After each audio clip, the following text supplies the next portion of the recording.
وسلم على محمد وعلى آله وأصحابه ومن تبعهم بإحسان إلى يوم القيامة. ربي صدري ويسر لي أمري واحلل عقدة من لساني يفقهوا قولي. Sidang jamaah syiar malam. Sebelumnya puji syukur kita berikan kepada Allah Subhanahu wa taala pada malam yang berbahagia ini. Bapak Ibu jamaah sekalian bisa tetap komitmen, konsisten ikut kajian syiar malam yang alhamdulillah malam ini Ustadz juga sudah menyiapkan waktunya mencurahkan tenaga beliau. Mudah-mudahan apa yang beliau curahkan malam hari ini bisa menjadi amal bagi beliau, dan kita juga doakan agar beliau selalu diberikan kesehatan, kemudian kelapangan dari segala urusan beliau. Begitu juga untuk kawan-kawan yang di tempat lain ataupun Bapak Ibu jamaah sekalian yang dimanapun berada.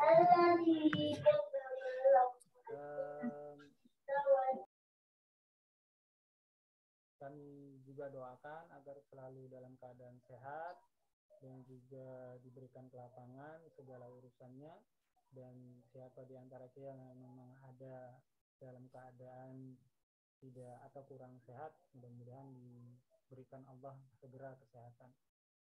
Mohon maaf sebelumnya kami ulang kembali atas ketidaknyamanan karena ada kesalahan atau tidak nyamanan tadi ya. Mohon maaf.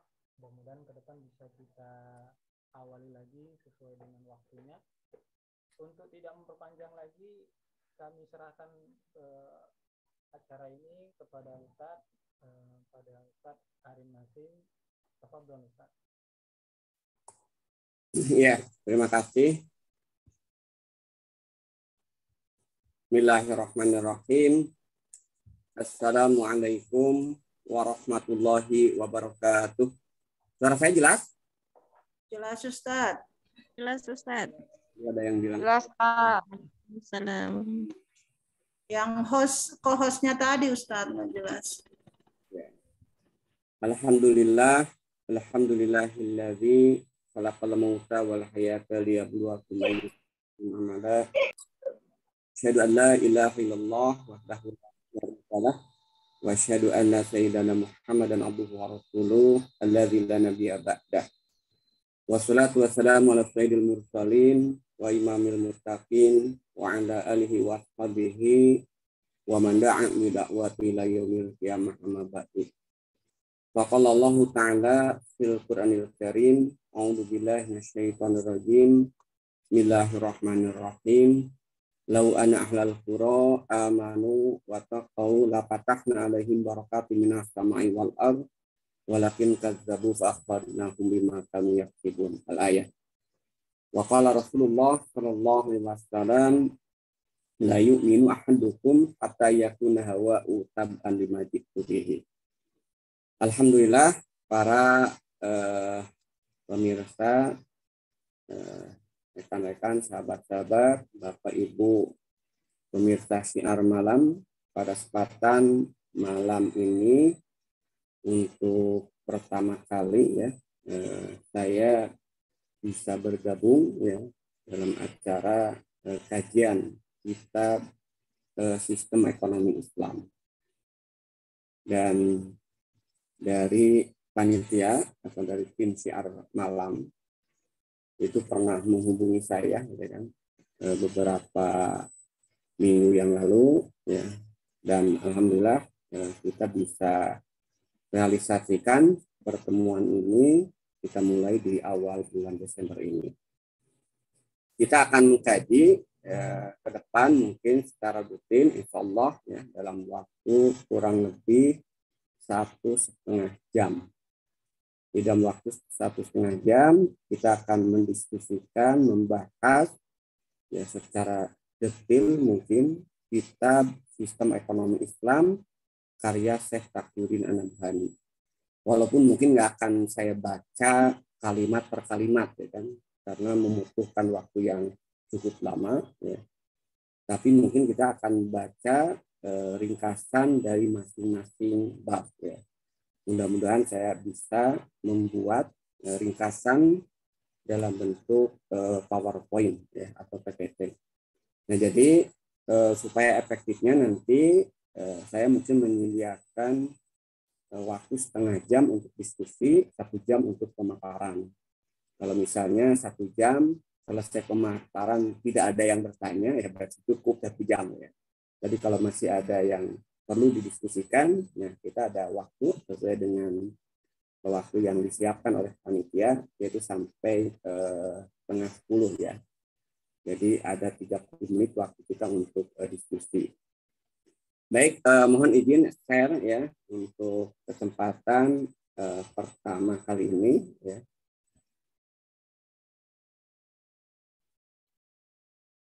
Baik, sudah kelihatan ya.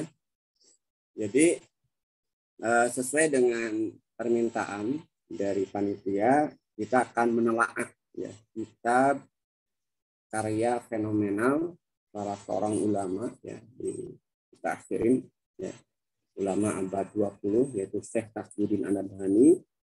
Ini salah satu karya fenomenal beliau kan.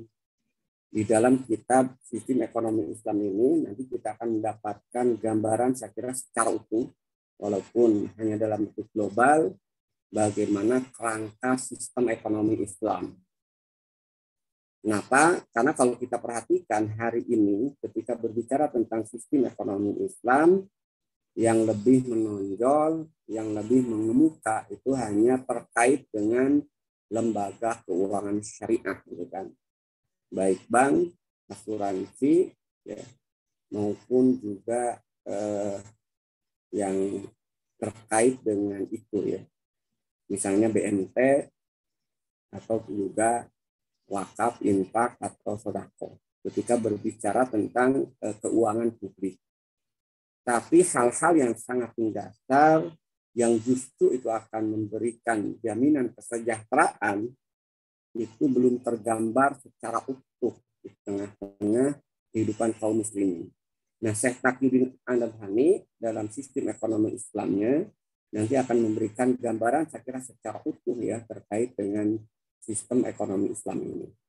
Jadi nanti fokus kita ya mungkin kita tidak membahas pendekatan ekonomi Islam, kajian ekonomi Islam dengan materi-materi yang terkait dengan aktual yang terjadi di tengah masyarakat. Kita lebih fokus ke membahas kitab ini secara rinci, itu kan, dari mulai awal nanti sampai akhir.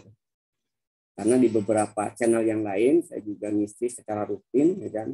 Tapi pendekatannya kadang-kadang dicampur dengan pendekatan masalah-masalah aktual. Jadi tidak fokus membahas kitab. Nah, di malam ini ya di channel Syiar malam ini kita akan membahas secara rinci terkait dengan kitab ini. Kalau kita perhatikan ya dalam kitab ini ya, itu sudah ada terjemahannya juga sebenarnya. Jadi karya Syekh Taqiyuddin An-Nabhani, Nizamul Iqtisad fil Islam, sistem ekonomi dalam Islam. Sudah ada terjemahannya juga. Ya, nanti silakan sambil mendengarkan bisa juga kemudian membaca bukunya, baik terjemahan maupun artinya, sehingga nanti saya akan menyampaikan ringkasannya saja. Dari ringkasan itu silakan ya bisa kita diskusikan untuk mendalami terkait dengan fikrah atau pemikiran yang tertuang dalam kitab sistem ekonomi Islam ini. Kalau kita lihat isi dari kitab ini ya sebelum kita lihat nanti review secara utuh, gitu kan. Jadi kitab Sistem Ekonomi Islam ini merupakan salah satu karya Syekh Taqiyuddin yang saya katakan tadi yang fenomenal. Karena di dalam kitab ini ya, beliau bisa memaparkan dan sekaligus kan memberikan terang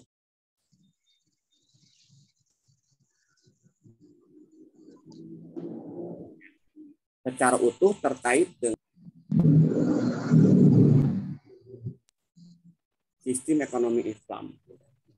Nah, buku ini kalau kita lihat itu diawali ya di buku pengantarnya itu lembaran pertamanya itu terkait dengan ayat Al-Quran ya, surat Al-Qasas kalau nggak salah ya. Ayat ini disampaikan oleh Syekh Tahsin pembuka ya dari kitab lembaran demi lembaran berikutnya. Ini Allah kakaknya ke Tarutung. Gimana? Apa katanya? Gimana? Yang bocor? Oh. Oke, lanjut. Baik, dalam ayat ini Allah Subhanahu wa taala berfirman, "A'udzubillahi minasyaitonirrajim, wabtaghi fima ataqallah darul akhirah wa la tansa nasibaka minad dunya." Jadi, ini perintah dari Allah Subhanahu wa taala agar kita mencari apa yang didatangkan oleh Allah untuk kehidupan akhirat. Ya. Dalam konteks ekonomi, ada yang menjelaskan di sini terkait dengan konsep kepemilikan dalam Islam. Di mana nanti kalau kita lihat Allah memerintahkan kita untuk mencari yang terkait dengan masalah hal-hal yang terkait dengan urusan dunia, kan, sebagai bekal untuk kehidupan akhirat. Dalam konteks ini adalah karena kita membahas konteks ekonomi, tentu yang dimaksud di sini adalah bagaimana kita mencari harta, ya, agar harta itu kemudian bisa dijadikan bekal kita untuk kehidupan akhirat. Dan ayat ini kemudian menyatakan wala tansa nasibaka minad dunya, dan janganlah engkau lupakan bagianmu untuk kehidupan dunia ini. Nah, ini menggambarkan sebenarnya dalam Islam ya, itu tidak ada pemisahan antara urusan dunia dengan urusan akhirat. Karena keduanya saling terkait. Dan hari ini kalau kita saksikan nanti dalam konteks ekonomi itu umat Islam karena mereka cukup lama ya kan diserang oleh pemikiran-pemikiran Barat dengan goal seeker-nya, sehingga pemahaman terhadap sistem ekonomi Islam masih jauh dari yang kita harapkan dalam bentuk kerangka utuh. Seperti yang saya katakan tadi, sistem ekonomi Islam yang dipahami seolah-olah hanya sebatas terkait dengan lembaga keuangan, terkait dengan riba, terkait dengan zakat. Padahal nanti kalau kita lihat pembahasan sistem ekonomi Islam itu membahas dari masalah yang sangat mendasar yang terkait dengan problem ekonomi. Itu ayat pembuka. Nah, kalau kita lihat secara keseluruhan, ya, saya ingin review dulu ya apa yang kemudian ada dalam sistem ekonomi Islam ini, kitab ini ya, sebelum nanti kita masuk ke bagian pedimah ya. Saya share dari kitabnya aja karena belum sempat ngopi secara langsung tadi. Jadi kalau kita perhatikan ya, jadi dalam sistem ekonomi Islam ini, dalam kitab ini apa sih yang akan dijelaskan ya, atau akan kita dapatkan pembahasan terkait dengan sistem ekonomi Islam ini. Di dalamnya kalau kita lihat berisi ya,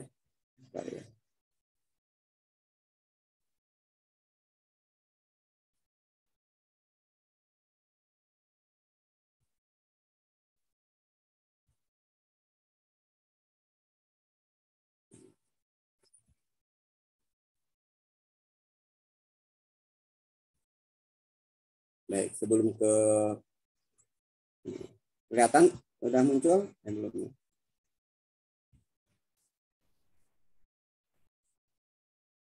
Baik. Sudah muncul. Sudah kelihatan ya? Azhar? Ustaz. Sudah. Masuk ke nanti pengantar, saya ingin menyampaikan secara global dulu ya. Jadi kitab ini isinya itu yang pertama tadi ya, ayat pembukaan. Ayat pembukaan, Syekh Takyudin kemudian mengantarkan kitab ini dengan ayat yang surat Al-Qasas tadi ya, yang terkait dengan kita diperintahkan untuk mencari apa yang Allah berikan ya, di dunia ini untuk kehidupan akhirat, tapi jangan melupakan kehidupan dunia. Nah, kemudian nanti ada mukodimah, ya, mukodimah. Nah, mukodimah ini intinya sebenarnya ringkasan, ya, ringkasan terkait dengan sistem ekonomi Islam yang akan dibahas dalam buku ini. Diawali dengan mukodimah, sistem ekonomi Islam. Nah, nanti hari ini kita akan membahas mungkin sepintas ya terkait dengan mukodimah, apa isinya mukodimah sistem ekonomi Islam itu. Kemudian setelah menjelaskan terkait dengan mukodimah, intinya sebenarnya ada 5 poin ya kalau kita lihat nanti di mukodimah sistem ekonomi Islam itu. Yang pertama, Syekh Taqiyuddin menggambarkan dulu terkait dengan sarwah, kekayaan yang dimiliki oleh suatu umat. Ya. Yang di dalamnya beliau bagi ada 2, ada kekayaan yang sifatnya materi dan kekayaan yang sifatnya pemikiran. Sarwah madiyah dan sarwah fitriyah. Nah, itu poin yang pertama di mukodimah ini. Kemudian di poin yang kedua di mukodimah itu langsung memaparkan fakta terkait dengan sistem ekonomi kapitalis. Dilanjutkan dengan kritik terhadap sistem ekonomi kapitalis, ya. Poin yang ketiganya, poin yang keempatnya, fakta terkait dengan sistem ekonomi sosialis komunis, kemudian diikuti dengan kritik terhadap sistem ekonomi kapitalis atau komunis atau sosialis. Dan di akhir, kesimpulan di mukodimah ini menjelaskan bagaimana pertentangan antara kedua sistem tersebut, baik sistem ekonomi kapitalis maupun sistem ekonomi sosialis dengan sistem ekonomi Islam. Itu di bab pengantar, ya kan, di bab mukodimah Nizamul Iqtisad dalam sistem ekonomi Islam. Nah, berikutnya membahas terkait pertama ekonomi, ya, pembahasan terkait dengan ekonomi, ya, mulai dari asas pandangan Islam terkait dengan ekonomi, kemudian politik ekonomi dalam Islam. Dan yang berikutnya adalah terkait dengan kaidah iqtisadiyah amah, kaidah-kaidah umum dalam sistem ekonomi. Nah, masuk berikutnya itu adalah ke jenis-jenis kepemilikan. Disinilah salah satu yang khas ya, yang mungkin saya kira Syekh Taqiyuddin bisa mengeksplorasi dengan jelas bagaimana sistem ekonomi Islam itu mampu mewujudkan kesejahteraan. Yaitu salah satunya itu adalah dengan menjelaskan jenis-jenis kepemilikan. Ya. Ada 3 nanti yang dijelaskan, dan ini kemudian saya kira awam mungkin sebelumnya tidak memahami secara utuh. Nah, di dalam kitab ini dijelaskan ada 3 jenis kepemilikan, ada milkiyah fardiyah, ada milkiyah daulah, dan ada milkiyah amah, kepemilikan umum. Nah, ketika membahas terkait dengan kepemilikan, jenis-jenis kepemilikan ini ya di berikutnya jadi dijelaskan oleh beliau ya. Jadi itu jenis-jenis kepemilikan, kemudian termasuk di dalamnya asbabut tamaluk. Kita akan membahas sebab-sebab kepemilikan dalam konteks sistem ekonomi Islam ya. Nah, itu kemudian masuk ke setelah membahas hal-hal yang terkait dengan milkiyah fardiyah gitu kan, dan sebab-sebab kepemilikan ya. Berikutnya itu adalah membahas ya, kalau kita lihat terkait dengan ya,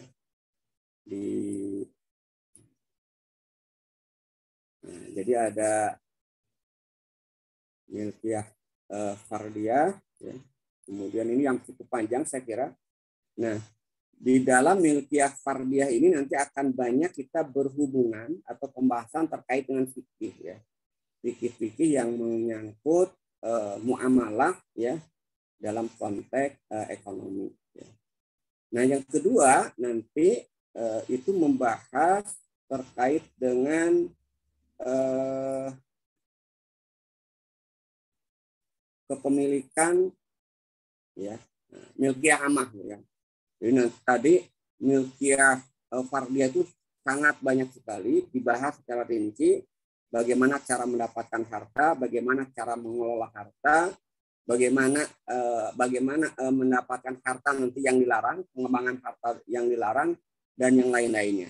Di dalamnya banyak berisi terkait dengan memang fikih-fikih yang sifatnya individual. Nah, kemudian bagian yang kedua, berikutnya kepemilikan amah dibahas nanti berkaitan dengan jenis-jenis milik umum, kepemilikan umum. Kemudian nanti masuk ke pemilikan daulah, apa bedanya milik umum dengan milik daulah. Kemudian juga mengkritik terkait dengan konsep nasionalisasi. Jadi nasionalisasi bukan merupakan milkiah amah, gitu kan? Dan nanti bagaimana sikap Islam terkait dengan nasionalisasi. Nah, setelah menjelaskan itu, ya ada milkiah amah, milkiah daulah, kemudian dibahas konsep terkait dengan APBN dalam Islam yang disebut dengan Baitul Mal. Dari mana pendapatan Baitul Mal itu kemudian diambil, ya kan? Atau sumber-sumber pendapatan Baitul Mal, kemudian apa saja alokasi yang bisa kemudian dibelanjakan terkait dengan Baitul Mal ini, ya. Nah, berikutnya membahas yang terkait dengan distribusi kekayaan, ya kan? Jadi setelah membahas terkait dengan Baitul Mal, berikutnya itu adalah bagaimana distribusi kekayaan di tengah-tengah kehidupan umat manusia. Karena kalau kita lihat salah satu penyebab terjadinya kemiskinan di sini disebutkan nanti pada saat membahas tauzi'us sarwah itu sebenarnya bukan kelangkaan, tapi justru penyebabnya itu adalah distribusi yang tidak merata. Nah, di dalam ini dijelaskan bagaimana Islam menjaga agar distribusi kekayaan itu bisa merata di tengah-tengah kehidupan umat manusia, baik muslim maupun non-muslim, sehingga terwujud tujuan dari sistem ekonomi, yaitu kesejahteraan umat manusia. Nah, di dalamnya nanti juga ada pembahasan terkait dengan riba, nah terkait juga mata uang, ya, yang dibahas, ya, sistem emas dan perak, dan terakhir kitab ini membahas terkait dengan perdagangan luar negeri. Dan ketika membahas terkait dengan perdagangan luar negeri, tentu nanti akan dibahas itu ada terkait dengan fakta negara di dalam Islam. Dalam Islam nanti ada pembahasan yang disebut dengan daulah Islam, ya, dan daulah kufur, gitu kan. Jadi darul Islam dan darul kufur. Dan di situ nanti dibahas dalam konteks perdagangan luar negeri, ya, bagaimana strategi dan kebijakan yang dilakukan oleh daulah agar perdagangan luar negeri itu membackup atau memiliki tujuan tentu dalam rangka mensejahterakan kehidupan rakyat atau umatnya. Bukan malah justru perdagangan luar negeri itu memberikan fasilitas sarana untuk terjadi eksploitasi atau juga mematikan potensi-potensi ekonomi dalam negeri. Nah, itu saya kira secara utuh, ya, secara global isi dari kitab sistem ekonomi Islam ini. Nah, kembali ke PPT yang sudah saya buat tadi, ya. Jadi tadi ringkasan, ya, dalam sistem ekonomi Islam, ya. Nah, kemudian kita masuk, ya, ke muqaddimah dikit, ya. Kalau kita lihat berarti di sini ada 6, ya. Jadi di bab muqaddimah sistem ekonomi Islam ini memang pembahasan yang sangat berat, ya kan. Jangankan orang yang non ekonomi, ya, saya aja, ya, yang sudah kuliah, mohon maaf bukan dalam rangka sombong, ya kan. Saya sampai sudah kuliah sampai S3 dan dari mulai S1, S2 dan S3 juga mengkaji terkait dengan sistem ekonomi, ya, baik makro maupun mikro, ya, untuk memahami kitab pada bab pendahuluan ini, muqaddimah ini memang perlu dibaca berulang-ulang. Kenapa? Karena kalau saya perhatikan kritik dan fakta yang dipaparkan oleh Syekh Taqiyuddin An-Nabhani itu memang pada tataran filosofi, gitu kan. Pada tataran filosofi, terutama kitab yang dibuat oleh Adam Smith, ya kan. Jadi Maka kalau kita baca di buku-buku yang turunan dari itu, yang kadang-kadang berbicara terkait dengan fakta realistis yang mungkin sebagian itu sudah tercampur aduk antara ilmu ekonomi dan sistem ekonominya gitu kan. Nah, sehingga ketika membaca di mukodimah ini, ketika dijelaskan ya terkait dengan kritik terhadap sistem ekonomi kapitalis, kadang-kadang ya, saya sering dialog juga dengan dosen-dosen ekonomi ya yang mengajar sistem ekonomi, kadang-kadang juga mereka enggak ngeh gitu kan terkait dengan filosofi-filosofi yang memang dibuat oleh Adam Smith sebagai landasan terkait dengan sistem ekonomi kapitalis ini. Nah, jadi nanti ini mungkin yang agak panjang ya, walaupun di situ ada puluhan halaman, mungkin ini bisa 2 atau 3 kali pertemuan kita bahas ya kan, pengantar mukodimah ya dalam sistem ekonomi Islam ini. Nah, apa isi dari mukodimah ini? Sekali lagi saya refresh. Yang pertama, di mukodimah ini Syekh Taqiyuddin menjelaskan tentang jenis-jenis kekayaan umat manusia. Ya. Di 2 paragraf dalam kitab ini dijelaskan bahwa sarwah atau kekayaan yang ada di tengah-tengah umat manusia, suatu bangsa, agama, itu secara garis besar ada 2. Yang pertama yang disebut dengan sarwah madiyah. Ya. Sarwah madiyah ini adalah kekayaan yang sifatnya fisik. Ya. Bisa bangunan, bandara, gitu kan, atau juga kalau dulu mungkin ya teknologi fisik, ya, sistem pengairan dan sebagainya. Ini kalau kita lihat, baik umat Islam juga sudah mengalami kemajuan yang luar biasa dari sisi sarwah madiyah ini. Kemudian juga yang kedua itu sarwah fikriyah. Nah, sarwah fikriyah ini ya salah satunya adalah sistem ekonomi Islam dan sistem politik Islam.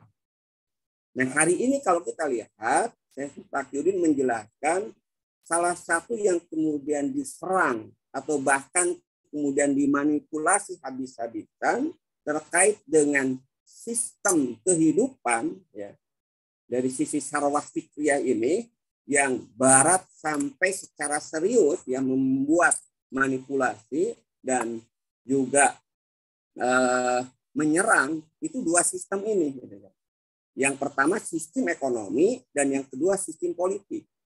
Dan kita saksikan hari ini ketika berbicara terkait dengan sistem ekonomi, seperti yang saya katakan tadi, yang tersisa di tengah-tengah umat, itu kan, awalnya itu hanya sekedar zakat, infak, sedekah. Makin luar biasanya, itu kan, Ghazwul Fikr, perang pemikiran yang dilakukan oleh Barat untuk menghilangkan sarwah fikriyah di bidang ekonomi. Sehingga yang tersisa awal-awal kalau kita lihat bicara tentang ekonomi Islam itu tidak lepas dari zakat, infak, dan sedekah. Kemudian kita lihat dalam konteks Indonesia mulai berkembang itu kan. Ketika tahun 1990 ya, saya ingat karena saya termasuk juga pada saat itu menjadi panitia itu kan, kita memperkenalkan Bank Islam. Ya. Kita tahun 90-an, saya waktu itu mahasiswa semester 2 itu kan, jadi panitia seminar nasional Bank Tanpa Bunga. Dan hasil seminar yang kita adakan waktu itu di follow up oleh MUI dengan mengundang ya Direktur Bank Islam Malaysia itu kan. Disitulah kalau dalam konteks Indonesia mulai itu kan terbuka bahwa ternyata ya ekonomi Islam bukan hanya terkait dengan zakat, infak, sedekah, juga membahas terkait dengan masalah lembaga keuangan ya. Nah, muncullah sejak itu kita lihat kajian-kajian terkait dengan sistem ekonomi Islam semakin marak. Cuman sayang kalau kita lihat seperti yang saya katakan tadi, sampai hari ini dalam konteks kajian akademis ya, kita lihat kebanyakan ketika membahas sistem ekonomi Islam, walaupun adalah secara umum biasanya terkait dengan maqasidus syariah dan sebagainya, tapi lebih banyak fokusnya itu ke lembaga keuangan dan lebih spesifik lagi bank dan asuransi ya. Dan ketika lihat perkembangan berikutnya ini berkembang ketika mereka kemudian menyadari ternyata dengan mendirikan bank ini sangat jauh untuk mewujudkan kesejahteraan umat. Mereka mulai kemudian membahas lembaga keuangan yang sifatnya publik. Ternyata ketika dibahas tentang lembaga keuangan publik pun yang tergambar itu tadi optimalisasi zakat, infak, dan sedekah. Padahal kalau kita bicara tentang keuangan publik, ini menarik. Saya sedikit bandingkan ya, karena saya ngajar juga akuntansi ya dulu ya. Ketika berbicara tentang akuntansi keuangan publik yang dibahas ya pada saat itu oleh dosen saya, akuntansi keuangan publik itu bicara tentang APBN.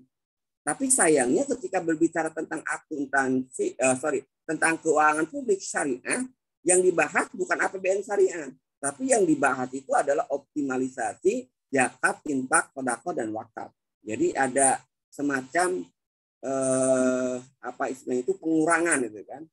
Kenapa? Karena tadi saya katakan salah satu yang kemudian diserang oleh Barat, sarwas fikriyah yang terkait dengan ekonomi itu mendapat perhatian.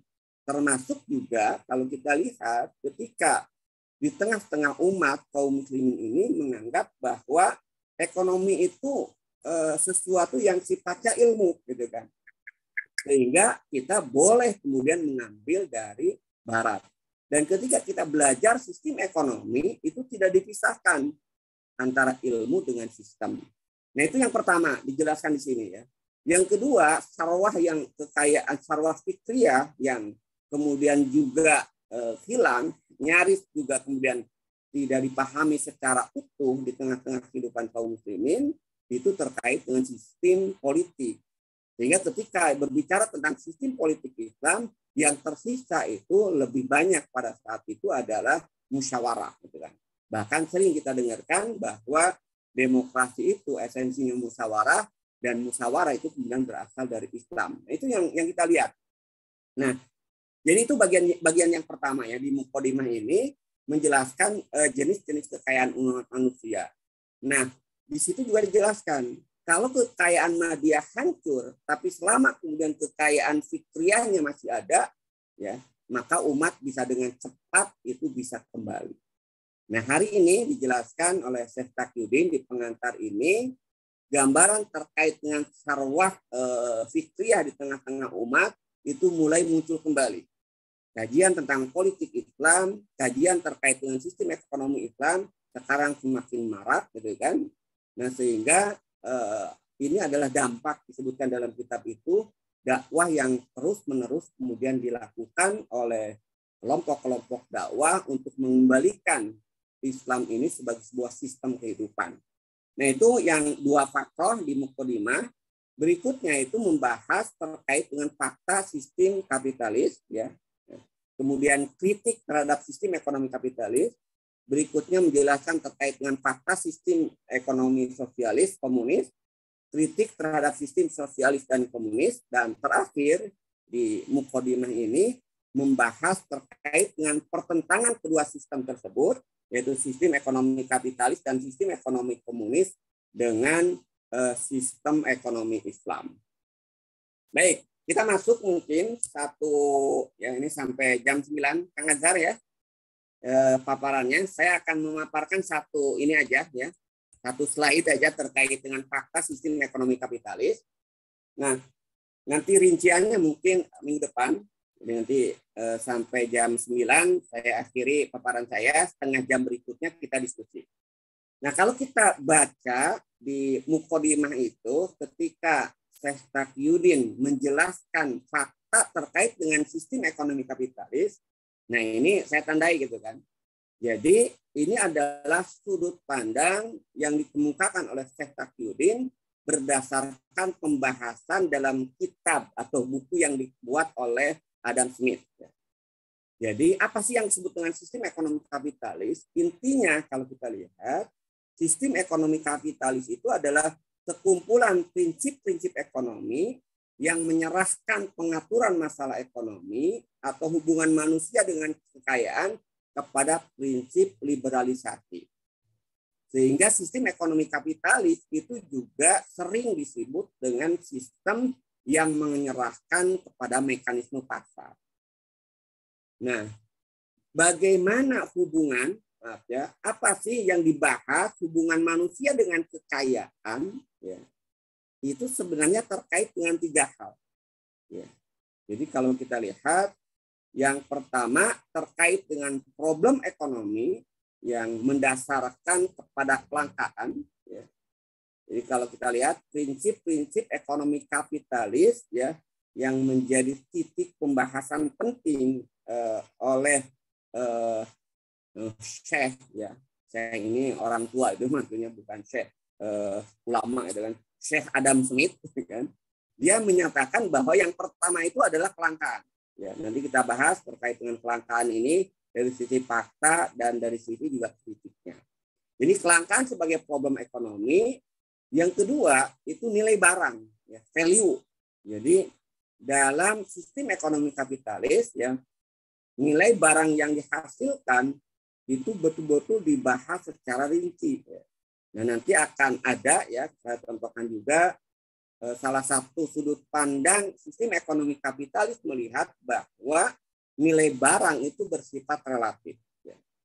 Dan yang ketiga, ya, yang dibahas secara detail dalam kitab rujukan yang dibuat oleh Adam Smith itu membahas terkait dengan harga, peran harga, price itu kan, harga dan peranannya dalam produksi, konsumsi dan distribusi. Jadi nanti pembahasan terkait dengan pengenalan sistem ekonomi kapitalis dari sisi fakta itu terkait 3 hal ini. Yang pertama terkait nanti pembahasan terkait dengan kelangkaan, yang kedua pembahasan terkait dengan nilai barang yang dihasilkan, dan yang ketiga pembahasan terkait dengan harga dan peranannya dalam produksi, konsumsi dan distribusi. Inilah sebenarnya yang disebut dengan kerangka dasar sistem ekonomi kapitalis yang disebut oleh Adam Smith. Jadi kalau kita lihat ya Adam Smith ya itu memang membahas sistem ekonomi secara filosofi. Ya. Dan ternyata nanti kita lihat kesalahan mendasar justru filosofinya itu juga dari masalah yang mendasar, yaitu dari penetapan problem ekonomi. Ada yang menarik kalau kita baca dan juga dikemukakan oleh beberapa intelektual Muslim yang mengatakan, wallahu alam ini harus memang dicek ya riwayatnya itu kan. Ada yang mengatakan bahwa Adam Smith itu belajar sistem ekonomi Islam, gitu kan, tapi belum tuntas katanya. Kenapa? Karena ketika ini pernah saya baca dengar langsung ya ceramah dari seorang tokoh bahkan disebut dengan ekonom Muslim juga, dia mengatakan bahwa Adam Smith itu sebenarnya banyak mengadopsi dari sistem Islam ya, tapi enggak tuntas ya.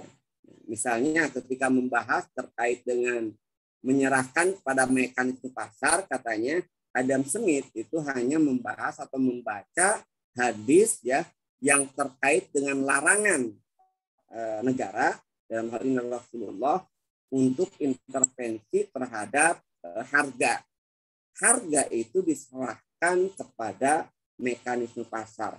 Padahal kalau kita perhatikan itu sebenarnya sangat jauh gitu kan. Kerangka dasar yang kemudian dibuat ya oleh Adam Smith ya untuk membangun sistem ekonomi Islam dengan 3 kerangka ini ya sebenarnya tidak semata-mata yang terkait dengan negara tidak boleh ikut campur tangan dalam masalah ekonomi ya. Tapi tadi kalau kita lihat ini kerangka dasar yang dibangun oleh Adam Smith untuk membangun sistem ekonomi atas dasar sistem ekonomi kapitalis itu didasarkan kepada 3 hal ini ya. Yang pertama tadi kelangkaan sebagai problem ekonomi, yang kedua nilai barang yang dihasilkan, dan yang ketiga peranan harga dalam produksi, konsumsi dan distribusi. Baik, saya kira itu ya. Ini karena sudah 1 jam yang saya janjikan tadi ya. 1 jam pertama saya ingin memaparkan kerangka ya dari sistem ekonomi Islam karya Syekh Taqiyuddin untuk pengantar kritik terhadap sistem ekonomi kapitalis. Kita akan baru hanya membahas terkait dengan 3 hal ini. Insya Allah minggu depan kita akan membahas secara rinci 3 poin ini ya. Secara fakta dulu ya. Fakta terkait dengan kelangkaan, terkait dengan nilai barang yang sifatnya relatif, dan terkait dengan peran harga dalam ekonomi, baik dari sisi produksi, konsumsi, dan distribusi. Itu barangkali ya sebagai pengantar pertama dalam pertemuan malam ini. Ya, untuk selanjutnya saya kembalikan ke moderator Kang Azhar ya, atau yang lain saya nggak tahu, mohon maaf ya, karena namanya syiar Islam Kang Azhar. Betul? Baik, itu terima kasih. Assalamualaikum warahmatullahi wabarakatuh. Waalaikumsalam warahmatullahi wabarakatuh. Masya Allah. Alhamdulillah, kita baru saja mendengarkan pemaparan ya, meskipun singkat, sepertinya memancing ya, memancing banyak hal yang banyak yang mau ditanyakan. Saya kira bagi jamaah yang pernah membaca ataupun mentelaah secara pribadi ataupun bersama kelompok kajiannya sendiri, mungkin terbentur dalam awal-awal kitab ini. Nah, ini momen yang memang tepat jika memang ada hal-hal yang belum terjawab atau ada hal yang mau kita tanyakan. Insya Allah ini beliau, Ustadz kita, guru kita, baru ngasih kulitnya ini, Ustadz. Nah, belum, kita dipancing dengan 3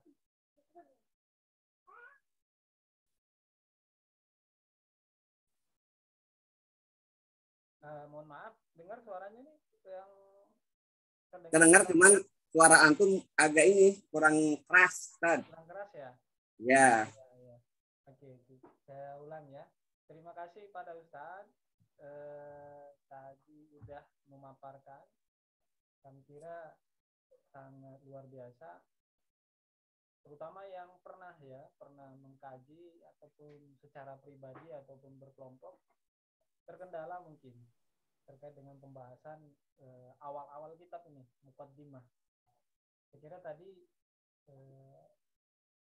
memancing untuk diantara kita bertanya, ya, mungkin diantara jamaah yang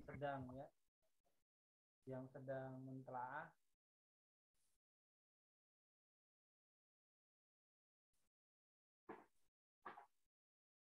Ya, bagi jamaah yang ingin langsung bertanya, bisa dihidupkan raise hand atau di kolom chat ya, kolom chat. Kalau memang ada yang ditanyakan, bisa kirim chat ke chatnya langsung.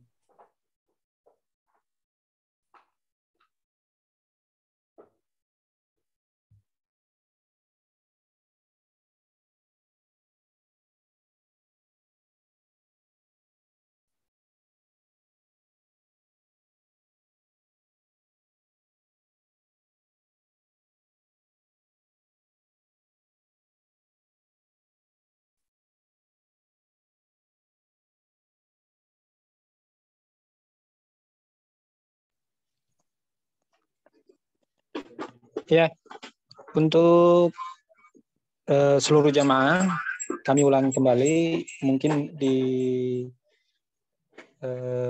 alat kami kurang jelas. Mohon kiranya kalau memang ada kendala ataupun yang pernah membahas kitab ini sebelumnya, yang secara pribadi ataupun berkelompok, ada saja mungkin hal-hal yang belum terjawab atau nyangkut misalnya. Hanya momen yang tepat bagi kita. Alhamdulillah beliau sudah berhadir malam ini. Pada jamaah yang Bapak Ibu, jika memang ada yang mau ditanyakan, bisa mengirimkan pertanyaannya via chat atau raise hand ya.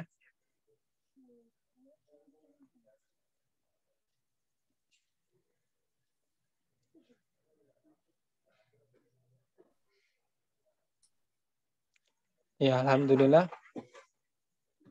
malam hari ini awal deh ya, jadi nggak ada masalah ya. Ada sekitar 53 orang ini Ustadz yang berpartisipasi. Alhamdulillah, luar biasa. Ya,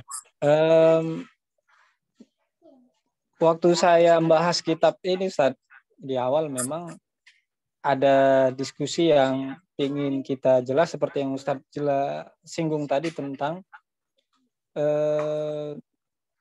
mekanisme pasar Ustadz. Ya, seperti yang Ustadz kutip juga hadis Rasul tentang larangan menentukan harga. Nah, kira-kira penyederhanaan ataupun yang membedakan filosofi mekanisme pasar yang dipahami kapitalisme yang kemudian kita bilang berbeda, tidak ada penentuan patokan harga ke pasar, itu seperti apa sederhana Ustaz? Ya, ini ya. Ini juga kadang-kadang pernah disalahpahami gitu kan, terkait dengan larangan penetapan harga dikaitkan dengan penetapan harga BBM yang itu pada saat itu kemudian ditetapkan oleh pemerintah. Ya. Sehingga ada yang berpendapat kalau begitu ketika negara ya menetapkan harga BBM, ya berarti itu bertentangan, ya kan? Karena negara seolah-olah intervensi. Nah, kalau kita lihat kembali ke konsep kepemilikan yang disebut atau yang dijelaskan dalam hadis itu, ya, yang dijelaskan dalam hadis bahwa negara tidak boleh berintervensi dalam penetapan harga. Itu konteksnya itu adalah pada kepemilikan fardiyah. Jadi kalau kita kan dijelaskan milkiyah itu ada 3, milkiyah fardiyah, milkiyah amah, dan milkiyah daulah. Nah, kalau kita lihat faktanya, kalau milkiyah amah dan milkiyah daulah itu kan pengelolaannya itu diserahkan pada khalifah, kepala negara, termasuk juga penetapan harga. Ya, jadi penetapan harga yang dilakukan oleh negara, ya itu memang berada dalam kewenangannya. Sementara larangan untuk membatasi harga, ada istilah nanti harga tertinggi dan harga terendah, itu konteksnya itu adalah dalam konteks harta yang masuk dalam kategori milkiyah fardiyah. Karena kalau kita lihat hadis yang menjadi rujukan ya tentang larangan terkait dengan penetapan harga itu adalah salah satunya itulah harga barang-barang kebutuhan pokok pada saat itu sembako gitu kan yang terus kemudian naik ya. Dan masyarakat kemudian meminta kepada Rasulullah untuk membatasi harga. Jadi bukan dalam konteks barang-barang yang masuk dalam kategori milkiyah amah. Karena memang kalau milkiyah amah ya itu memang justru negara yang sebagai wakil umat untuk penetapan harga, sehingga nanti dalam konteks istilahnya itu pengelolaan milkiyah amah ya, misalnya tambang minyak, gas ya, yang lainnya itu yang menetapkan harga itu adalah pemerintah sebagai wakil dari umat. Nah, kalau kita lihat dalam konteks kapitalis atau yang sering saya pernah baca tadi itu kan, saya bisa lihat ya kan, ada yang mengatakan bahwa Adam Smith itu istilahnya itu tidak menginginkan negara ya intervensi dalam ekonomi ya, konteksnya itu kemudian diluaskan pada seluruh aspek gitu kan, pada seluruh milkiyah, baik milkiyah amah, milkiyah daulah maupun milkiyah fardiyah, seolah-olah negara tidak boleh ikut campur tangan, serahkan semuanya itu pada mekanisme pasar. Itu saya kira ya.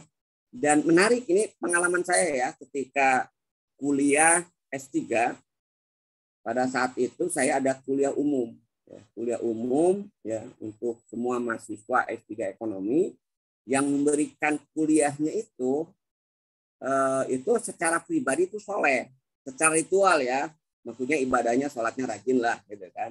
dan terbukti sekarang itu dia jadi pejabat di Departemen Agama, gitu kan. Nah, dia ekonom ya. Nah, dia mengatakan gini, ini ya, saya kira tadi ya, makanya saya kira itu yang saya maksud tadi ya. Bagaimana Sarawak Fikriyah di bidang ekonomi itu betul-betul ya hampir nyaris hilang gitu kan di tengah-tengah kehidupan kaum muslimin, sehingga yang tersisa itu tadi infak, zakat, sedekah. Nah, si intelektual ini ya, ekonom, doktor, saya nggak tahu sekarang sudah profesor atau belum gitu kan.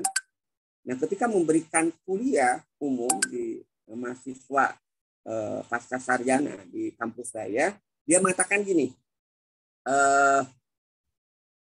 peran negara, tugas negara ini itu tadi ya, peran negara atau tugas negara itu adalah mengurus rakyat. Filosofinya mungkin betul, gitu kan? Negara itu mengurus rakyat. Bisa jadi Allah walaupun dia tidak menggunakan dalil ya, mungkin aja dia menggunakan dalil al-imamu ra'in, bisa jadi gitu kan. Jadi pemerintah itu tugas utamanya itu ngurus rakyat. Nah, pada poin ini kan benar gitu kan. Cuman yang racun itu pernyataan yang keduanya. Dia bilang karena tugas negara itu mengurus rakyat supaya fokus, maka ekonomi serahkan ke swasta. Nah, gitu kan. Nah, ini yang disebut dengan tadi, ini kan otaknya otak kapitalis gitu kan. Jadi negara itu harus fokus ngurus rakyat, nggak usah dagang, ya, nggak usah ngurus bisnis. Urusan bisnis serahkan semuanya kepada swasta gitu kan. Dan ini kan filosofi kapitalis gitu kan. Yang tadi itu kan yang menyerahkan ekonomi kepada swasta dengan mekanisme pasar. Negara itu tidak boleh campur tangan. Nah, ini saya kira gambaran ini ya awal-awal dulu itu sangat banyak di intelektual muslim yang secara ritual soleh gitu kan. Tapi tadi karena gambaran terkait dengan sistem ekonomi Islam yang tersisa tadi hanya zakat, infak, sedekah, sementara yang tertanam di benak mereka ya ekonomi itu ekonomi kapitalis dengan mekanisme pasar gitu kan. Nah, ini juga pada akhirnya berdampak gitu kan, berdampak ketika terjadi islamisasi ekonomi itu kan. Ternyata islamisasi ekonomi juga tidak menyentuh kepada permasalahan yang mendasar. Kenapa? Karena tadi kerangka sistem ekonomi Islamnya tidak dipahami secara utuh. Seolah-olah yang haram dalam sistem ekonomi barat, sistem ekonomi kapitalis itu dalam bahasa yang sering kemudian saya sampaikan, ya, karena saya baca dari kitab-kitab yang dibahas ketika membahas ekonomi Islam, hanya sebatas yang diharamkan itu adalah maghrib. Bahasanya itu disingkat. Jadi ekonomi kapitalis itu adalah, ekonomi Islam itu menurut persepsi selama ini yang tidak memahami utuh tadi, sistem ekonomi kapitalis minus maghrib. Jadi sistem ekonomi kapitalis minus maghrib, apa yang disebut dengan maghrib? Maghrib itu singkatan. Maisir, boror, riba. Jadi sistem ekonomi kapitalis minus maghrib itulah sistem ekonomi Islam. Itu gambaran ya, gambaran yang sangat nyata itu kan ketika saya diskusi ya. Termasuk juga tadi ketika saya kuliah sampai ada pernyataan seperti itu gitu kan, bahwa fokus negara itu ngurus rakyat, urusan ekonomi serahkan kemudian kepada swasta.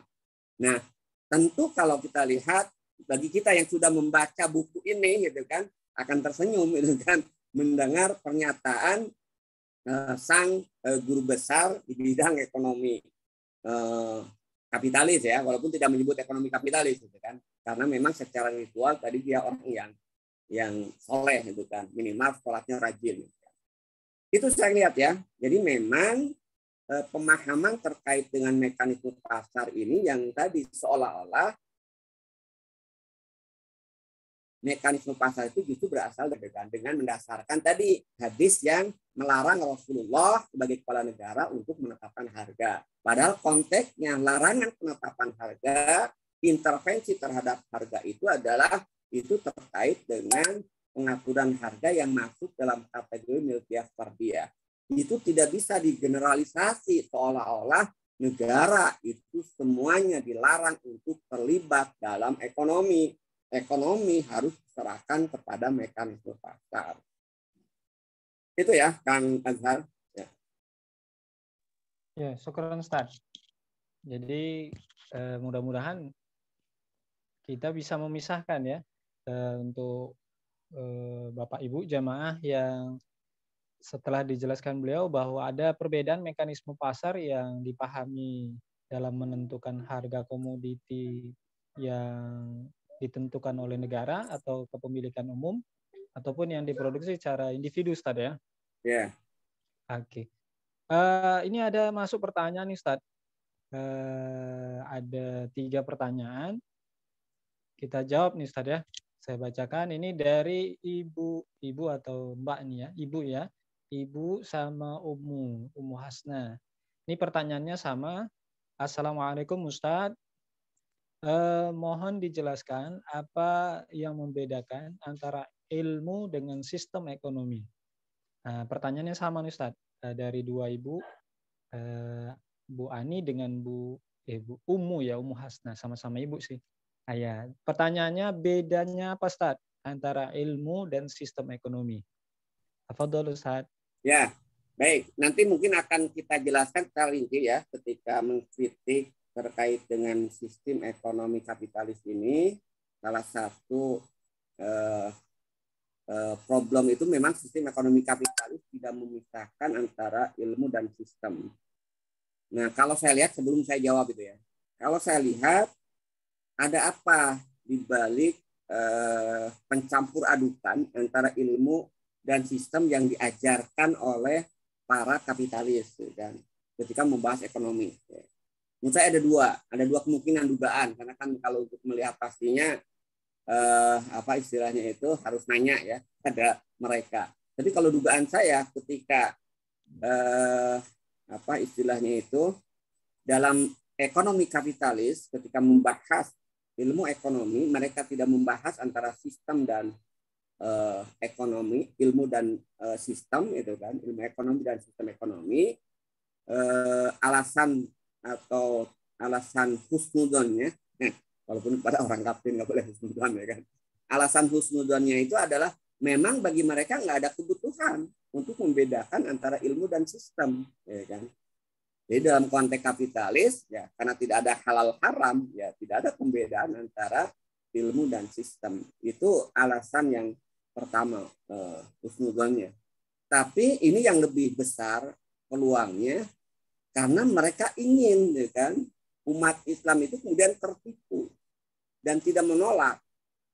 Sehingga ketika mereka menjelaskan tentang ekonomi kapitalis, mereka bungkus dengan ilmu. Karena kalau dibelajar itu kan misalnya ya, ketika saya belajar pengantar ilmu ekonomi itu disebutnya itu pengantar ilmu ekonomi makro, pengantar ilmu ekonomi mikro. Jadi bungkusnya itu adalah ilmu. Nah, kalau dengan bungkus ilmu mereka tahu gitu kan, umat Islam itu nggak akan menolak. Ya, karena apalagi ya, mereka juga mungkin tahu, walaupun dari sisi kajian hadis mungkin perlu dicek. Misalnya ada hadis Rasulullah, utlubul ilmi walau bisin, tuntutlah ilmu walaupun sampai ke negeri Cina. Jadi umat Islam kalau dibungkus dengan ilmu, mereka nggak akan menolak. Oh ini ilmu, gitu kan. Sehingga padahal isinya itu adalah ya sebenarnya sistem ekonomi. Karena yang diajarkan dalam pengantar ilmu ekonomi makro, pengantar ilmu ekonomi mikro itu sistemnya, bukan ilmunya, gitu kan. Kalau ilmunya nanti ada di manajemen. Itu yang pertama ya. Nah, baru kita lihat bagaimana sih secara sederhana ya untuk membedakan antara ilmu ekonomi dengan sistem ekonomi. Kalau kita berbicara tentang pembahasan ekonomi, objek pembahasan ekonomi itu 2. Ya. Yang dibahas dalam ekonomi itu 2. Yang pertama, ekonomi itu adalah membahas terkait dengan produksi sumber daya barang maupun jasa. Jadi pembahasan pertama ya kalau kita lihat. Jadi pertama membahas ekonomi itu adalah produksi pengadaan barang dan jasa. Ya. Karena kalau kita lihat dari bahasa, nanti dijelaskan ya, ekonomi itu berasal dari bahasa Sanskerta, oiko dan numos, mengatur rumah tangga itu secara sederhananya. Tapi sebenarnya kalau kita lihat dari situ ada 2 pokok bahasan ekonomi. Yang pertama terkait dengan memproduksi barang dan jasa. Nah, yang kedua, bahasan ekonomi itu adalah mendistribusikan barang dan jasa yang sudah diproduksi. Nah, ini dua ruang lingkup ekonomi. Ya. Jadi, ruang lingkup pertama, ekonomi itu membahas bagaimana cara memproduksi barang dan jasa. Ruang lingkup yang kedua, bagaimana mendistribusikan barang dan jasa yang sudah diproduksi tadi. Nah, lalu mana yang disebut dengan ilmu ekonomi, mana yang disebut dengan sistem ekonomi? Nah, sederhananya, poin yang pertama, yaitu bagaimana memproduksi barang dan jasa, itulah bahasan ilmu ekonomi. Ya. Jadi ketika berbicara tentang ilmu ekonomi, sederhananya itu adalah bagaimana cara memproduksi barang dan jasa. Itu menjadi bahasan ilmu ekonomi. Ya. Sementara ketika berbicara terkait dengan distribusi barang dan jasa yang sudah dihasilkan, nah inilah baru berhadapan atau berkaitan dengan sistem. Contoh sederhananya gini, gitu kan. Bagaimana cara membuat kursi ya agar kursi itu nyaman, gitu kan? Sehingga kalau sudah duduk lupa berdiri, gitu kan? Seperti anggota DPR, gitu kan? Ketika mereka sudah dan jika anggota DPR lupa gitu kan duduk di Senayan gitu kan. Nah, ketika membuat bagaimana cara akan membuat kursi itu ya enak, nyaman ya sampai lupa berdiri, itu kan tidak ada kaitannya dengan ideologi, tidak ada kaitannya dengan keyakinan. Nah, inilah objek ilmu ekonomi gitu kan. Kenapa? Karena ini tidak ada kaitannya dengan ideologi, tidak ada kaitannya dengan keyakinan. Tapi bagaimana setelah kursi ini dibuat? Kursi ini kemudian didistribusikan. Distribusi bukan dalam artian transportasi ya. Distribusi itu adalah bagaimana kursi yang sudah dibuat ini bisa sampai kepada orang lain atau bisa sampai konsumen. Bisa dijualkah, kemudian bisa dicurikan oleh yang lain gitu kan, atau dihadiahkan. Nah, kalau berbicara terkait dengan distribusi ini sampainya barang ya dari produsen ke konsumen itu terkait dengan ideologi, terkait dengan keyakinan. Kenapa? Misalnya kalau dijual ya dengan cara dijual. Nah, bagaimana proses jual beli? Di situ ada syarat sahnya jual beli. Ya, di situ ada aturan yang mengatur. Nah, karena terkait dengan distribusi ini terkait dengan aturan, kaitan dengan mekanisme yang di dalamnya ada aturan halal dan haram. Nah, inilah yang merupakan objek sistem ekonomi yang itu terkait dengan ideologi, terkait dengan akidah. Itu faktanya. Lalu kita lihat bagaimana dalam konteks dalil ya istinbatnya untuk memudahkan.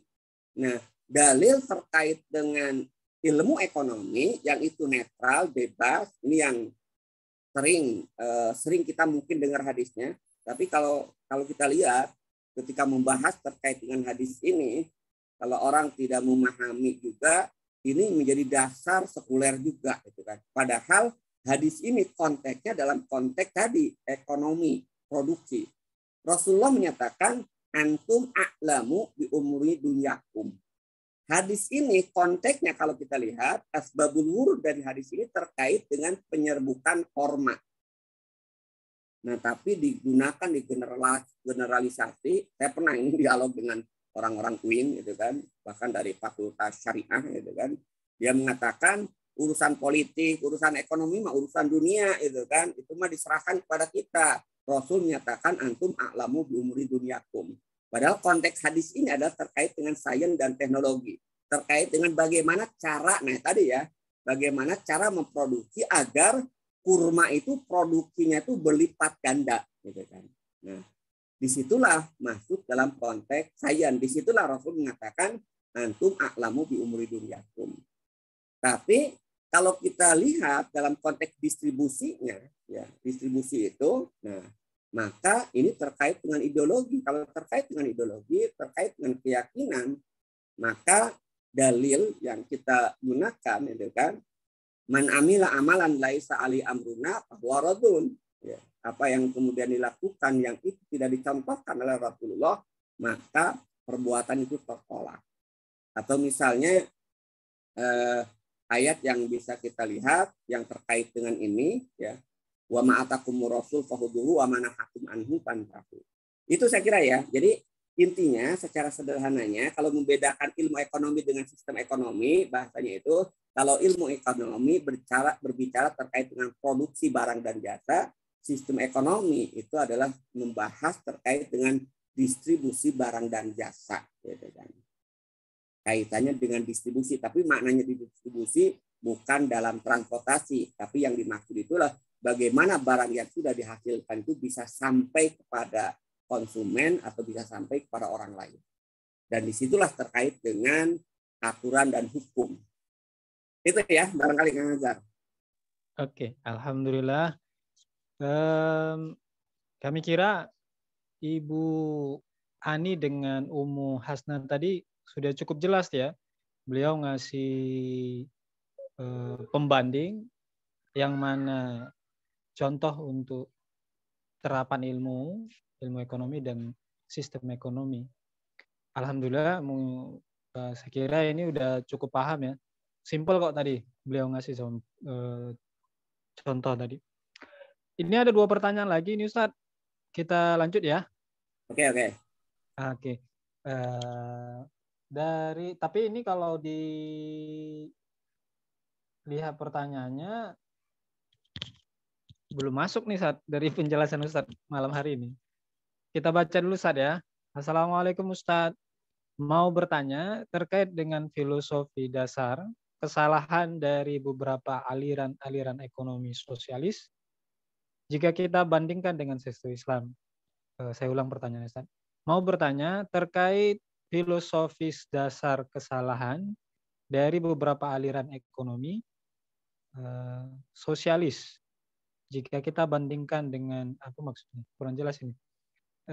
Dengan sistem ekonomi Islam. Iya, berarti ini membandingkan Ustadz ya kekeliruan sosialis jika dibandingkan dengan sistem ekonomi Islam. Tapi secara filosofi ini Ustadz. Ya, ini sebenarnya jawabannya panjang tuh ya. Nanti bisa kita bahas secara detail ya. Cuman saya ingin memberikan gambaran gitu ya. Jadi saya pernah ini sama ya. Saya pernah waktu itu diutus oleh kantor itu mengikuti TOT, Training of Trainer ya, di bidang mata kuliah ekonomi Islam. Ada yang menarik gitu kan yang disampaikan oleh pengisinya, gitu kan. Saya tersenyum aja karena memang saya dulu kira perkiraan saya pernyataan ini tidak ada sumbernya gitu kan. Ternyata ada sumbernya dan itu kemudian ternyata disampaikan oleh instruktur saya pada saat itu ketika memberikan pelatihan ekonomi ya, sistem ekonomi Islam. Dia bilang gini kan, sistem ekonomi Islam itu adalah campuran ya, campuran antara sistem ekonomi kapitalis dengan sistem ekonomi sosialis. Jadi sistem ekonomi Islam itu mengambil yang baik dari sistem ekonomi kapitalis dan mengambil yang baik dari sistem ekonomi sosialis. Jadi yang baik dari sistem ekonomi kapitalis dan yang baik dari sistem ekonomi sosialis itulah sistem ekonomi Islam. Dan ini seolah-olah gitu kan. Ya, kenapa mereka mengambil kesimpulan seperti itu ternyata bukan tanpa rujukan gitu kan. Ternyata memang ada intelektual muslim yang membahas terkait dengan sistem ekonomi Islam itu dengan pernyataan seperti itu. Nah, kalau kita kaitkan tadi ya dengan pernyataan di titik mana sih perbedaan antara sistem ekonomi sosialis ya dengan sistem ekonomi Islam ya kan? Kan sebenarnya kalau kita lihat mungkin ada titik dianggap kemudian kebaikannya itu misalnya dalam sistem sosialis itu tidak ada kepemilikan fardiyah ya kan? Nah mungkin orang melihat hanya dari sisi di dalam Islam milkiyah amma itu tidak boleh kemudian dimiliki secara individu. Padahal kan beda itu kan. Nah kalau nanti kita dibahas oleh Syekh Taqiyuddin secara global terkait dengan sistem ekonomi sosialis atau komunis, kan sebenarnya titik ini kalau dalam bahasa kita secara ideologi kan ada istilah dalam filsafat ilmu itu ada disebut dengan sintesa dan antitesa gitu kan. Jadi kalau kita lihat sistem ekonomi sosialis komunis itu adalah antitesa dari sistem ekonomi kapitalis. Sistem ekonomi kapitalis dengan konsep liberalisasinya, maka barang apapun itu bisa dimiliki oleh individu. Itu sintesanya ya. Nah, kemudian antitesa, yaitu dalam bentuk sistem ekonomi sosialis komunis, kebalikannya. Sistem ekonomi sosialis dan komunis itu justru melarang kepemilikan individu. Jadi kalau sistem ekonomi kapitalis itu membebaskan kepemilikan barang, sistem sosialis atau komunis justru mengharamkan kepemilikan individu. Nah, dalam sistem ekonomi sosialis dan komunis itu ada 3 aliran. Ya. Ini kan konsepnya berarti terkait dengan penghilangan kepemilikan individu. Ya, ada yang penghilangan nanti ada disebut dengan sosialis pertanian, ada sosialis kapitalis, ada yang komunis. Kalau komunis semua gitu kan, yang barang itu kemudian milik bersama, tidak ada kemudian istilahnya itu milik individu. Ya, cuman nggak tahu istri jadi milik bersama atau enggak gitu kan, ya, karena semua seolah milik bersama. Ya. Ada kalau sosialis pertanian itu yang dilarang dimiliki individu itu adalah tanah ya atau sumber daya pertanian. Nah, kalau kemudian sistem ekonomi sosialis kapitalis yang dilarang itu adalah dimiliki oleh individu itu adalah barang-barang produksi, barang-barang modal ya kan, mesin dan sebagainya. Nah, itu saya kira ya yang melahirkan perbedaan sekte-sekte dari sosialis komunis itu adalah bagaimana tinjauan mereka terhadap pembatasan kepemilikan. Ada pembatasan kepemilikan secara total, ada pembatasan kepemilikan dalam tanah aja, ada pembatasan kepemilikan dalam barang-barang modal. Dan inilah yang kemudian melahirkan sekte-sekte dalam sistem sosialis komunis. Nah, ketika saya katakan tadi ada yang mengklaim itu kan bahwa sistem ekonomi sosialis itu ada kebaikannya, itu tadi ketika sistem ekonomi kapitalis melarang kepemilikan terhadap barang-barang modal, melarang terhadap kepemilikan barang-barang milik umum, seolah-olah itu diklaim itu sama atau sejalan dengan Islam. Itu saya kira ya, nanti mungkin detailnya kita akan bahas di pertemuan ketiga mungkin ya, karena ini sudah masuk ke sistem ekonomi sosialis atau komunis. Itu barangkali Kang Azhar. Ya. Oke, alhamdulillah. Jadi ini jawaban yang memancing penanya Ibu ya tadi dengan Bu Khairun Nisa ya yang bertanya nih Ustaz.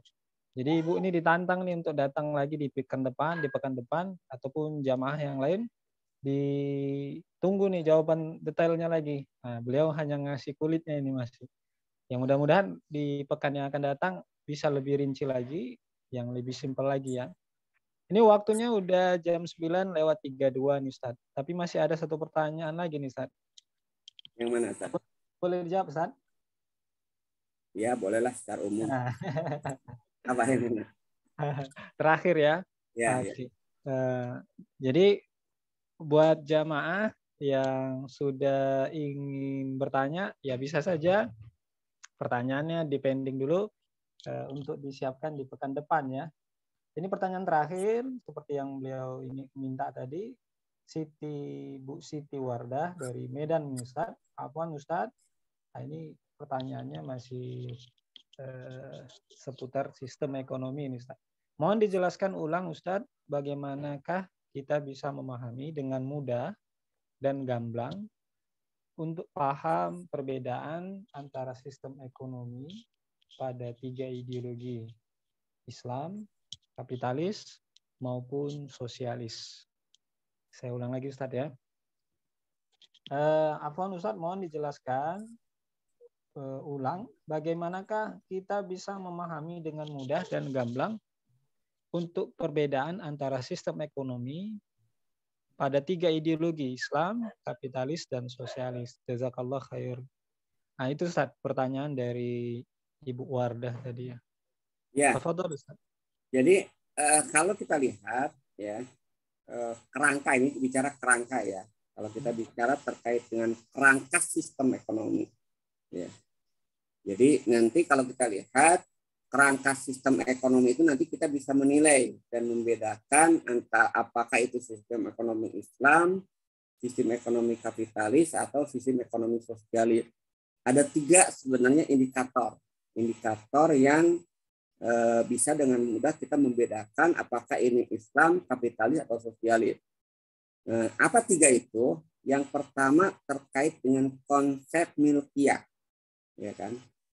Jadi pertama konsep milkiyah, konsep kepemilikan. 3 sistem itu memiliki pandangan yang berbeda. Ya. Kalau sistem ekonomi kapitalis tadi, apapun boleh dimiliki oleh individu. Ya. Kebebasan kepemilikan. Ya. Walaupun dalam kenyataannya, lagi-lagi kalau kita lihat, ya sama saya kira sebenarnya itu kan, sistem ekonomi dengan politiknya, itu kenyataannya sistem ekonomi kapitalis, politik kapitalis itu tidak realistis gitu kan. Selalu ada penyimpangan dan kekecualian. Sebenarnya kalau kita lihat sistem ekonomi kapitalis maupun sistem politik kapitalis itu sangat mudah untuk mematahkannya itu kan. Kenapa? Karena memang faktanya sendiri itu tidak pernah terrealisasi betul-betul dalam penerapannya. Ya tadi ya sistem ekonomi kapitalis ya atau asasnya manfaat, akhirnya ya tadi kalaupun mereka istilahnya itu bertentangan dengan prinsip-prinsip dasar, kalau di sana ada manfaat, akhirnya mereka bisa mengambil, gitu kan. Istilah bahasa kasarnya itu tambal sulam. Nah, konsep dasarnya itu kan sistem ekonomi kapitalis menyerahkan kepemilikan itu semua kepada mekanisme pasar, individu boleh kemudian memilih. Tapi dalam kenyataannya juga ada tadi kan konsep dalam sistem ekonomi kapitalis itu nasionalisasi. Bagaimana milik individu kemudian diambil alih menjadi milik negara. Jadi itu yang pertama dari sisi konsep kepemilikan. Jadi kalau ada ideologi yang memandang bahwa apapun boleh dimiliki oleh individu, sederhananya berarti itu sistem kapitalis, ekonomi kapitalis. Nah, kebalikannya sistem ekonomi sosialis ya atau komunis kebalikan. Makanya saya kira tadi saya katakan secara ideologis ya sosialis komunis itu antitesa dari sistem kapitalis. Nah, kebalikannya dalam konsep kepemilikan ini ya sistem ekonomi sosialis melarang kepemilikan barang dan jasa bagi individu. Semua itu adalah milik negara. Nah, lagi-lagi tadi gitu kan secara turunannya, secara cabangnya, mereka beda pendapat di antara para tokoh-tokoh sosialis itu terkait dengan barang yang tidak boleh dimiliki oleh individu, gitu kan? Atau penghapusan kepemilikan. Ada penghapusan kepemilikan total, ada penghapusan kepemilikan dalam bidang pertanian, ada penghapusan kepemilikan di bidang modal, barang modal. Ya. Tapi esensinya sistem ekonomi sosialis, komunis itu adalah penghapusan kepemilikan individu. Nah, sistem ekonomi Islam bukan berarti campuran tuh kan, ada yang boleh. Nah, ini yang saya katakan tadi kan, ada yang berpendapat sistem ekonomi Islam itu campuran tuh kan.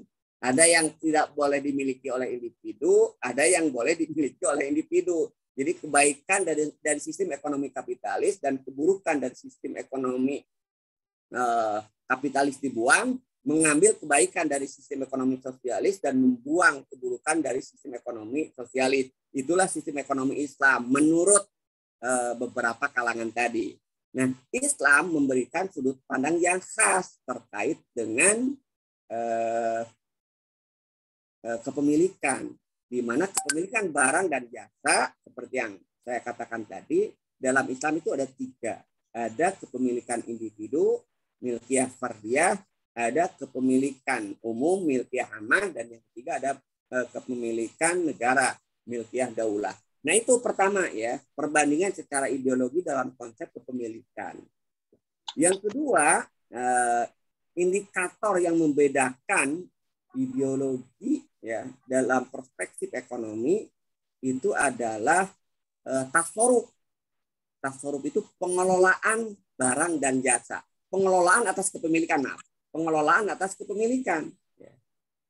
Nah, sistem ekonomi kapitalis tadi pengelolaan kepemilikan diberikan sebebas-bebasnya kepada individu.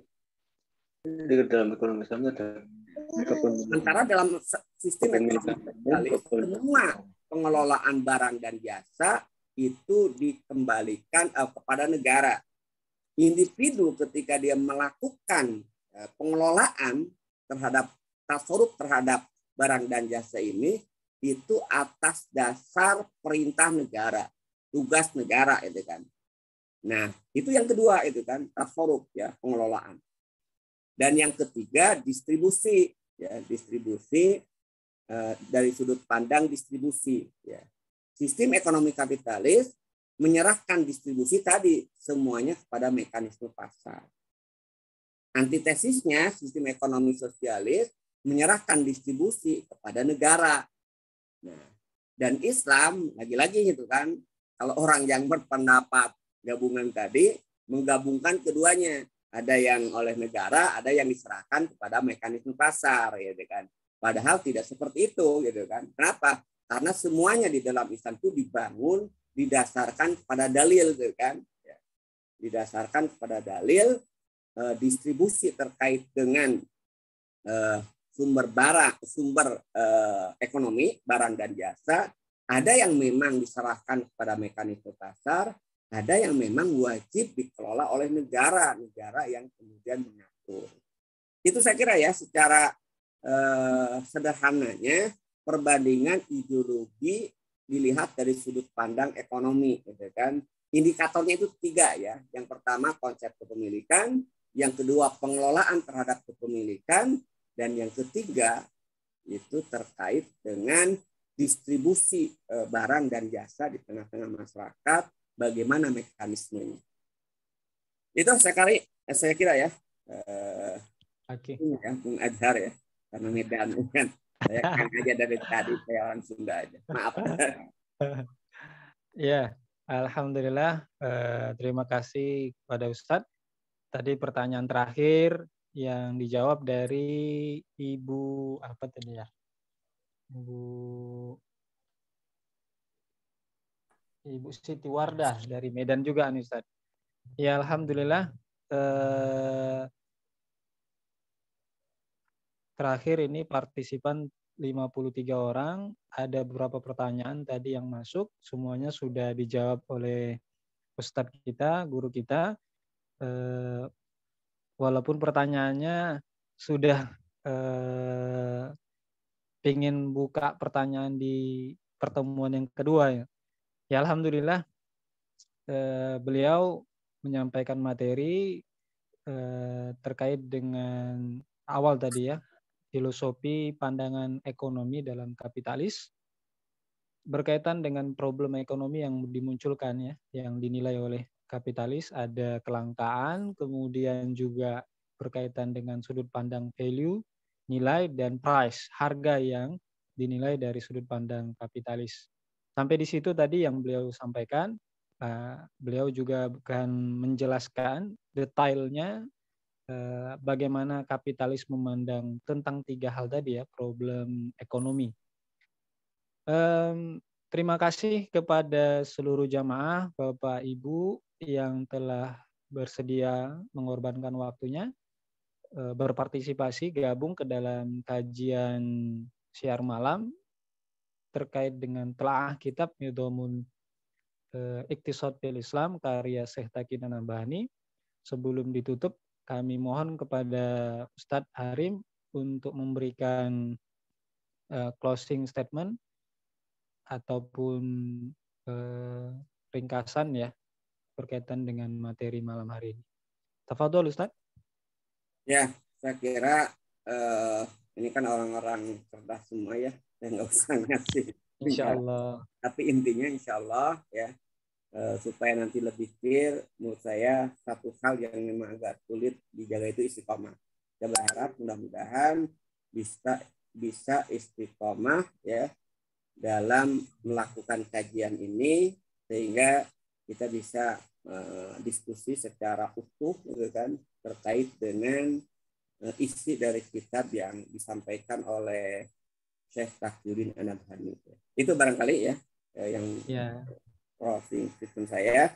Mudah-mudahan saya bisa istiqomah Bapak Ibu Ustadz Ustadzah juga bisa istiqomah untuk meluangkan waktu diskusi ya, karena bisa jadi dengan diskusi saya juga lebih paham, sama juga Ibu Bapak juga meningkat atau lebih paham juga terkait dengan isi dari kitab ini. Pengalaman saya semakin paham itu ya ketika banyak pertanyaan ya kan, karena ketika tidak banyak pertanyaan saya juga ya pemahaman itu ya tidak bisa diukur, tapi ketika banyak pertanyaan itulah yang mendorong saya juga untuk mengkaji kembali. Itu ya barangkali ya, Masya Allah.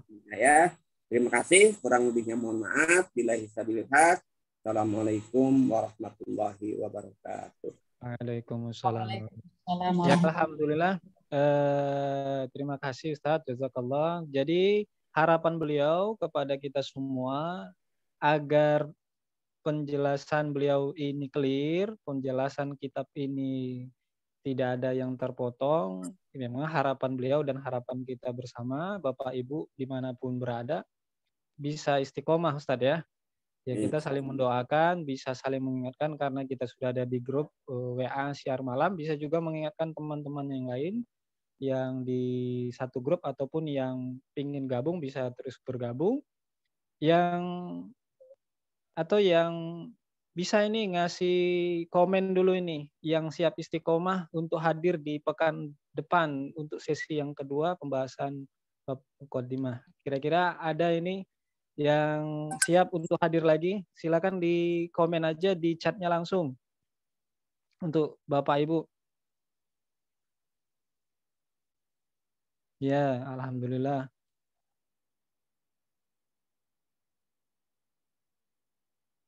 Dari Bogor ada yang hadir, insya Allah siap. Ya, alhamdulillah. Ya, insya Allah. Alhamdulillah Ustadz, ya mayoritas sebagian besar ini menjawab, ada 31 ya dari partisipan kita sekitar 49 menyatakan siap hadir lagi Ustadz, insya Allah.